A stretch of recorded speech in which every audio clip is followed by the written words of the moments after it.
বেশি স্বপ্ন দেখলে কিন্তু স্বপ্ন দেখে, সেটা কি আপনি বুঝেন না?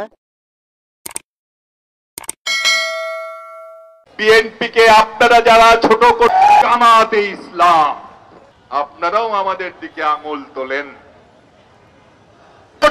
বাঁধ ভাঙবেন না, যদি বাঁধ ভেঙে যায় জাহান্নাম পর্যন্ত ধাওয়া করবো আপনাদের। আরজাইলের বংশধর আইসা পড়ছে রে। হ্যাঁ বলে জাহান্নামে গিয়া বলে আর ছাড়ব না। হ্যাঁ রে আরজাইলের বংশধর, কথা সাবধানে কইস। বিএনপি করেছ বলে আবল তাবি বলবি, এটা তো হবে না। তুই ক্যাডারে, তোর কেউ চিনে? হ্যাঁ, তুই আবার জামাত নিয়ে কথা বলতে আইস? এই জামাতের পায়ের নিচে যেতে পারবি রে? হ্যাঁ, তোদের কিন্তু ওই অবস্থা হইবে। শেখ হাসিনা যে অবস্থা দেখছো তুই, তোরা তোদেরও বেশি টাইম নাই, তোদেরও হবে। বেশি তাফালিং করিস না, কইরা যাবি।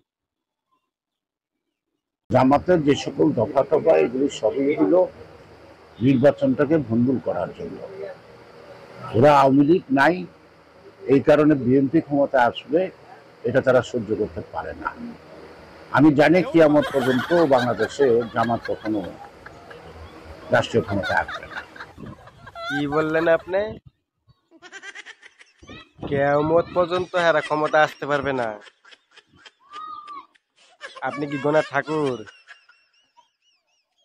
কেউ মুরব্বীগণ, আপনি কি গোনা ঠাকুর?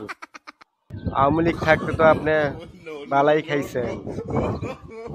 হারুন চাচাই তো আপনার নিয়া ভালোই মাল মশলা দিছে। এখন আইছেন আবার জামাতে নিয়ে কথা বলতে? কোন মুখে বলেন? আপনারা তো জামাই ছাড়া ক্ষমতা কখনো আসতে পারেন নাই, এবারও আসবেন এটা ভাবেন?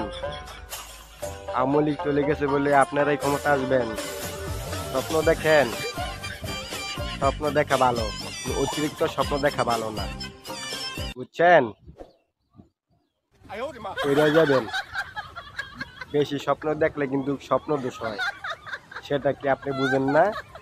হ্যাঁ, লীগ আমলে দেখছি অনেক নেতা খেতাই পাগল ছাগল আবল তাবল বলে।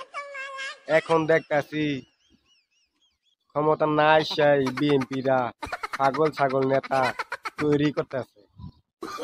এটির জন্য তো বিএনপির বদনাম হবে। আপনারা কি সেটা জানেন? পাবলিক কিন্তু আবল তাবল দেখতে শুনতে পছন্দ করে না, তো পাবলিক রে আবল তাবল বুঝাইতে যায় না, বুঝে নাই বিষয়টা।